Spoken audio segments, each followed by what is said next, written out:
హైదరాబాద్ కి దగ్గరలో ఇలాంటి ఒక ఆలయం ఉందని చాలా మందికి తెలియదు. ఇక్కడ దేవుడు ఒక వాటర్ ఫాల్ లోపల ఒక చిన్న గుహలో ఉంటాడు. మనం ఆ దేవుణ్ణి దర్శించుకోవాలంటే ఇక్కడ నీళ్ళల్లో పూర్తిగా తడిచి లోపల ఒక చిన్న గుహలోకి వెళ్ళాలి. అలా మీరు తడిచి లోపలికి వెళ్ళిన తర్వాత ఒక చిన్న గుహలో శివలింగం కనిపిస్తుంది. ఇక్కడున్న శివలింగము స్వయంభుగా వెలిచింది. ఇక్కడున్న దేవుణ్ణి దర్శించుకుంటే జీవితంలో అడ్డంకులు తొలగి సిద్ధి లభిస్తుందని నమ్ముతారు. అందుకే ఈ దేవుణ్ణి సిద్ధిలింగేశ్వర స్వామి అని పిలుస్తారు. అలా మనస్ఫూర్తిగా దర్శనం చేసుకుని మళ్ళీ అదే దారిలో మనం వెనక్కి రావాలి. నిజంగా చెప్తున్నా, ఇదొక అద్భుతమైన ఫీలింగ్. నాకైతే చాలా మంచిగా అనిపించింది. ఓం నమ శివాయ.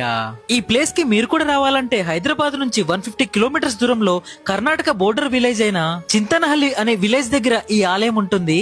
ఎగ్జాక్ట్ లొకేషన్ కావాలంటే కామెంట్ బాక్స్ లో ఓం నమ శివాయ అని టైప్ చేయండి. ఎగ్జాక్ట్ లొకేషన్ పంపిస్తాను.